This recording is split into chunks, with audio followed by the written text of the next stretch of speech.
শহীদ এবং আহতরা, অপরপক্ষে যারা জীবন নিয়ে ফিরে এসেছেন গুমের রাজত্ব থেকে, আয়নাঘর থেকে। আসসালামু আলাইকুম প্রিয় দর্শক শ্রোতা।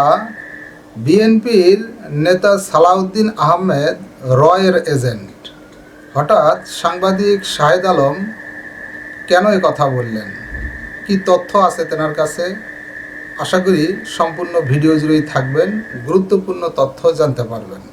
চলুন ভিডিওতে বিস্তারিত দেখে আসি। আমাদের 24 জুলাইয়ের অভ্যুত্থানের পরে নতুন বাংলাদেশের প্রাপ্তি কি জানেন? সেটা হলো শেখ হাসিনা যে একজন মাফিয়া ছিল সেটা আমরা প্রমাণ করতে পেরেছি দুটি ঘটনার মধ্যে। একটা হলো জুলাইয়ের যে অভ্যুত্থানে অগণিত ছাত্র জনতার উপর গুলি চালানো হত্যাকাণ্ড, এবং আরেকটা ছিল তার যে আয়নাঘর, গুম খুমের যে রাজত্ব তৈরি করেছিল, ভয়ের রাজত্ব তৈরি করেছিল, সেটা বিশ্ব মিডিয়ায় আমরা যেভাবে তুলে ধরতে পেরেছি। কেন ধরতে পেরেছি? কারণ কিছু চরিত্র আমাদের সামনে এসেছে, যেমন ব্রিগেডিয়ার আজমি, জামাত ইসলামের উনি নেতা, গোলাম আজমের পুত্র, যেমন মীর কাসেমের পুত্র, আইনজীবী, তিনি সারা বিশ্বে তার এইসব গল্প সমাদৃত এবং এগুলো নিয়ে আলোচনা হচ্ছে। ওটাই তো আমাদের জুলাইয়ের মূল অর্জন, যে আমরা গুম খুমের বিরুদ্ধে একটা সংগ্রাম জেহাদ ঘোষণা করেছিল বর্তমান সরকার, এবং এই সরকার যারা চালাচ্ছে তারা এই যে হাসিনার আমলের গুম খুমের এগেনস্টে অর্থাৎ বিরোধে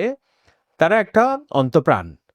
স্বভাবতই জুলাইয়ের যারা সৈনিক কিংবা সেনাপতি হিসেবে অনলাইনে অন্যান্য জায়গায় কাজ করেছে, আমার অবদান হয়তো অতটা নেই, কিন্তু যাদের অবদান আছে তাদের অনেকেই আমি দেখছি যে সালাউদ্দিন আহমেদকে নিয়ে প্রশ্ন তুলছেন, কেননা তিনি 61 দিন গুম থাকার পর ভারতের কোনো একটা জায়গায় ভারতের পুলিশ, আইনশৃঙ্খলা বাহিনী তাকে আটক করে এবং পরবর্তীতে হাসপাতালে চিকিৎসা নেন। এবং শেখ হাসিনা যেহেতু তার আমলে গুম হয়েছিল, তিনি আর দেশে আসতে পারেননি, সুতরাং শিলংয়ে তিনি ছিলেন একটি বাড়ি ভাড়া করে, সেখানে তার পরিবারও ছিল। আপনারা জানেন সিলেটের অনেক মানুষ সিলেটে শহরে ঢাকায় থাকার চেয়ে শিলংয়ে থাকে অনেক মানুষ, সেটা নতুন কিছু না। তো সেটা দেখে একজন সাংবাদিক, সিলেটের স্থানীয় 71 টিভির প্রতিনিধি ছিলেন, আমি ব্যক্তিগতভাবে তাকে চিনি এবং সিলেটের আবাল বৃদ্ধ বনিতা সবাই জানেন তিনি জামায়াত ইসলামের কর্মী এবং নেতা। কি এক অজানা কারণে 71 টিভি তাকে সিলেটের প্রতিনিধি করে রেখেছিল। এখানে টাইম টেলিভিশনে নিউ ইয়র্কে কাজ করে আমার সাবেক প্রতিষ্ঠান, তার সাথে আমার বাতচিত হয়, কিন্তু আমি লোকটাকে ব্যক্তিগতভাবে চিনি, জামায়াত করেন। তো তার একটা পোস্ট, তিনি বলছেন যে শিলংয়ের সালাউদ্দিন আহমেদের সেই বাড়িতে আমার যাওয়ার সুযোগ হয়েছিল, সে এক রহস্য ঘোরা, এবং ওখান থেকে এসে উনি যে বাংলাদেশে রাজনীতি করছেন সন্দেহের চোখে দেখতে হবে, এই ধরনের কিছু একটা লেখা। সেটা আবার শেয়ার করেছেন বিশ্ববিখ্যাত ইউটিউবার লেন্দু দর্জি। এইটা আবার শুধু সে না, হানি ট্র্যাপড যিনি আছেন একজন ইউটিউবার, তিনিও এটা লিখেছেন যে ওনার যদি গুম হয়ে থাকে তাহলে গুম কমিশনে কেন ওনার প্রতিবেদন জমা দেওয়া হয়নি। তো যারা সাংবাদিকতা করে, তথ্য দেয় মানুষকে, তাদের কাজ হলো ইনসাফের সাথে তথ্য দেওয়া। তো এই ইনসাফের সাথে তথ্য দিতে যে এইসব বিষয়গুলো প্রশ্নবিদ্ধ এসেছে, যে গুম খুনের বিরুদ্ধে সংগ্রাম করে যেই অভ্যুত্থান আমরা করলাম, সেই সংগ্রামে যদি উজ্জ্বল মুখ হয়ে থাকে জুলাইয়ের যারা যোদ্ধা, শহীদ এবং আহতরা, অপরপক্ষে যারা জীবন নিয়ে ফিরে এসেছেন গুমের রাজত্ব থেকে, আয়নাঘর থেকে, আজমি, ব্যারিস্টার আমি নাম মনে করতে পারছি না, আমার ফেসবুক বন্ধু মীর কাসেম আলীর পুত্র, এবং অন্যান্যরা, তাসনিম খলিল, নেত্র নিউজ, এরা গুম খুমের বিরুদ্ধে অজস্র কাজ করেছে। তো সেই আপনারা জানেন মায়ের ডাক নামক যে সংগঠন, সেই সংগঠনটি বিশ্ব পরিমণ্ডলে আলোড়ন তুলেছে এই গুম খুনের বিরুদ্ধে তাদের যে ক্রমাগত প্রচেষ্টা এবং ডকুমেন্টেশন। সালাউদ্দিন আহমেদ বিএনপির রাজনীতির সবচেয়ে উজ্জ্বলতম মুখ। তিনি এই গুম 61 দিন গুমে থাকার পর তার জীবন নিয়ে যে ফিরে এসেছেন, কিন্তু তিনি তো রর এজেন্ট হিসেবে ফিরে এসেছেন। তিনি তো আর জামাত ইসলামের গোলাম আজমের পুত্র আজমি কিংবা মীর কাসেম আলীর পুত্রের মতো দেশপ্রেমিক হয়ে ফিরে আসতে পারেননি, তিনি রর এজেন্ট হিসেবে ফিরে এসেছেন। তো আমি এইটি নিয়ে ভাবছি যে কি বলা যায় না বলা যায়। ভাবনা রিলোডেডের জন্য তথ্য এবং তত্ত্ব পেয়ে গেলাম এহসান মাহমুদ, সমকালের সিনিয়র সাংবাদিক। তার একটি ফেসবুক স্ট্যাটাসকে ঘিরে আপনাদের সামনে ভাবনা রিলোডেডে আমি সেটা পেশ করব, এবং এরপরে আমি আমার বক্তব্য জানাবো। দেখুন, সালাউদ্দিন আহমেদকে নিয়ে অনলাইনে যেসব ন্যারেটিভ দাঁড় করানোর চেষ্টা চলছে তার কনক্লুশন অর্থাৎ সমাপনীতে যাওয়ার আগে নিচের ঘটনাগুলো একটু জানা দরকার আমাদের। এক, তিনি গুম হওয়ার পর তার স্ত্রী উচ্চ আদালতে মামলা করেন, তাই বিষয়টি পুরোপুরি এড়িয়ে যাওয়া সেই সময় শেখ হাসিনা রাষ্ট্রযন্ত্রের কাছে অন্য ৮-১০টা গুমের চেয়ে অতটা সহজ ছিল না। আরো সহজ ছিল না এই কারণে যে তিনি ছিলেন বিএনপির কেন্দ্রীয় নেতা এবং মন্ত্রী ছিলেন এরা আগে, একজন নির্বাচিত সংসদ সদস্য ছিলেন, রাজনীতিবিদ ছিলেন। সেই কারণে এইটি এড়িয়ে যাওয়া যায়নি। আপনারা জানেন সিলেটের ইলিয়াস আলী গুম হয়েছেন, তিনি আর ফিরে আসেননি। আমরা এখনো জানি না তার ভাগ্যে কি হয়েছে, সম্ভবত বেঁচে নেই, আবার থাকতেও পারেন, আমরা জানি না। কিন্তু সালাউদ্দিন আহমেদ বেঁচে আছেন এবং তিনি ভারতে ছিলেন। তো সেই সময় বিডি নিউজের একটি প্রতিবেদনের তথ্যে ছিল, এই সংবাদের বিষয় ছিল যে খালেদা জিয়ার সাথে দেখা করতে গিয়েছিলেন রিট করার পরে সালাউদ্দিন আহমেদের স্ত্রী, সেখানে স্বামীর খোঁজে উচ্চ আদালতে রিট আবেদন করেছেন হাসিনা আহমেদ অর্থাৎ সালাউদ্দিন আহমেদের স্ত্রী। তবে আইন শৃঙ্খলা বাহিনীর পক্ষ থেকে আদালতকে বলা হয়েছে পুলিশ সালাউদ্দিন আহমেদকে গ্রেপ্তার করেনি, এই বিষয়ে আদালতের শুনানির তারিখও রাখা হয়েছে। সংবাদের ভিতরে যে রেফারেন্স, আমি রেফারেন্সগুলো বলছি যে যারা অভিযোগ করেছেন গুম খুন কমিশনে সালাউদ্দিন আহমেদ অভিযোগ করেননি কেন, সে কি আসলে গুম হয়েছিল কিনা, কিংবা একজন ৭১ টিভির যিনি সাবেক সাংবাদিক ছিলেন, প্রতিনিধি জামায়াতের কর্মী, তিনি যে লেখা লিখেছেন সেটা শেয়ার হচ্ছে অনেক, সেটার রেফারেন্স হিসেবে। ২ নম্বর হলো এই যে ডিসঅ্যাপিয়ারেন্স অর্থাৎ হারিয়ে যাওয়া নিয়ে তখন বিদেশি এমবাসি এবং হিউম্যান রাইটস গ্রুপও ইনভলভড অর্থাৎ সক্রিয় হয়ে গেছিল। আপনারা দেখতে পাচ্ছেন যে new York based rights body in a report published on his website, Ahmed was last seen on the evening of March 2015 when, according to an eyewitness, he was taken away by men identifying themselves as belonging to the detective branch of police. এখানে daily star report করেছে HRW অর্থাৎ human rights watch international body, তাদের একটি প্রতিবেদন উপলক্ষ করে। তো এরপর ওনাকে ৬১ দিন পর প্রতিবেশী ভারতের শিলংয়ে পাওয়া যায়। সে সময় তাকে অনেকটা মানসিক ভারসাম্যহীন মানুষের মতো হাজির করা হয়। আপনারা দেখতে পাচ্ছেন হাসপাতালে যে তার ছবি একটা শল গায়ে দেওয়া। এজন্য তাকে প্রথমে একটি মানসিক চিকিৎসা কেন্দ্রে ভর্তি করা হয়। সালাউদ্দিন আহমেদকে আটক করার পর বৈধ নথিপত্র ছাড়া ভারতে প্রবেশের অভিযোগে দেশটির ফরেনার্স অ্যাক্ট অনুযায়ী মামলা করে মেঘালয়ের পুলিশ। সেই মামলায় নিম্ন আদালতের রায়ে ২০১৮ সালে অর্থাৎ ২০১৫ সালে ৬১ দিন গুম হওয়ার পরে নিজেকে ভারতে আবিষ্কার করেন। তার ১৮ সালে সালাউদ্দিন আহমেদ ওই মেঘালয় পুলিশের মামলায় লড়ে খালাস পান কোন যুক্তিতে, যে তিনি একজন রাজনৈতিক নেতা, তার ভারতে বিনা পাসপোর্টে আসার কোনো সুযোগ নাই, সে যে গুম হয়েছে এটি প্রত্যেকটা আন্তর্জাতিক সংবাদ মাধ্যমে, দেশীয় সংবাদ মাধ্যমে রিপোর্ট হয়েছে, পত্রপত্রিকায় সংবাদ হয়েছে। সুতরাং আরেকজন রাজনীতিবিদ হিসেবে এটা প্রত্যেকটা দেশে, এমনকি ভারতের কোনো রাজনীতিবিদ যদি বাংলাদেশে পাওয়া যায় তাদেরকে, একটা প্রক্রিয়া আছে যারা পাবলিক ফিগার। সুতরাং ভারত চাইলেই ডাবল করে গুম করবে কিংবা তাকে বিনা অনুমতিতে প্রবেশের দায়ে জেলবন্দি করবে, এরকম বিষয় না। সুতরাং তিনি খালাস পান। ভারত সরকার রায়ের বিরুদ্ধে পুনরায় আপিল করলে তাকে সেখানেই থাকতে হয়। অর্থাৎ কেন তিনি থাকতে হয়েছিল, তাকে দুটো কারণ, একটা হলো দেশে আসলে তার জীবনহানি হয়ে যাবে, আবার ওই যে মেঘালয় পুলিশ তাকে বিনা পাসপোর্টে যে সে দেশে আসলো, সেখানে কেন আসলো, আদালত থেকে খালাস পেলেও পুলিশ আবার আপিল করে, সেই আপিলের কারণে তাকে ওখানে নিয়মিত কোর্ট কাছারিতে থাকতে হয়। অন্য কোনো দেশেও তিনি যেতে পারেননি, এমনকি চিকিৎসার জন্য অন্য শহরে যাওয়ার অনুমতিও মেলে নেই। এইভাবে চলল ২০২৩ সালের ২৮ ফেব্রুয়ারি আপিলেও খালাস পান সালাউদ্দিন এবং আদালত তাকে দেশে ফেরত পাঠানোর নির্দেশ দেন।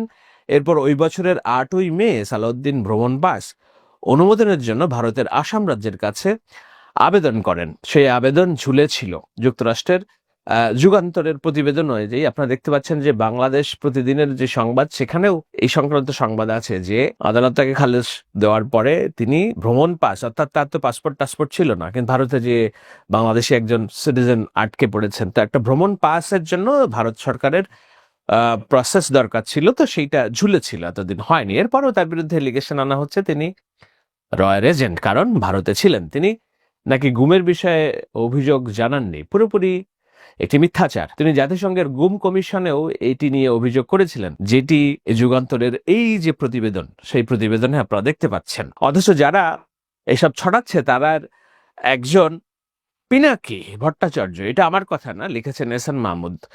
সীমান্ত পাড়ি দিয়ে ভারতে যান প্রথম, এটি তিনি তার ভিডিওতে ব্যাখ্যা করেছেন, অন্য জায়গায় ব্যাখ্যা করেছেন। তার বিরুদ্ধে ভারতে সালাউদ্দিন আহমেদের মতো অনুপ্রবেশনের মামলা হয় নাই, তার পাসপোর্ট, ভিসা, ট্রাভেল পাস আটকে থাকে নাই, তিনি সেফলি ফ্রান্সে চলে যেতে পেরেছেন। কার সহযোগিতায় পেরেছেন? রয় তাকে সহযোগিতা করেছিল কিনা?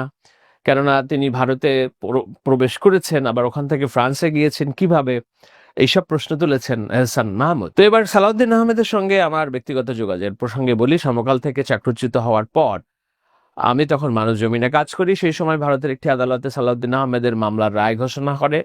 নিয়ম অনুযায়ী তার তখন বাংলাদেশে প্রবেশের জন্য ট্রাভেল পাস সংগ্রহ করতে হতো। সেই সময় কক্সবাজারের পেকুয়া উপজেলার একজনের কাছ থেকে সালাউদ্দিন আহমেদের ভারতের কোনো ফোন নাম্বার আমি সংগ্রহ করি। এরপর তার সঙ্গে যোগাযোগ ছিল। 5 আগস্টের পরে তিনি যখন দেশে ফিরে আসেন, তারপরে একদিন তার বাসায় যাই।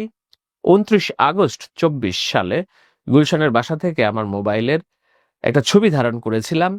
শুধু ভিন্ন মতের রাজনীতি করার কারণে একজন গুমের ভিকটিমের বিরুদ্ধে কিভাবে মিথ্যাচার করা হচ্ছে, চরিত্র হননের হীন চেষ্টা চালানো হচ্ছে, তা খুবই দুঃখজনক।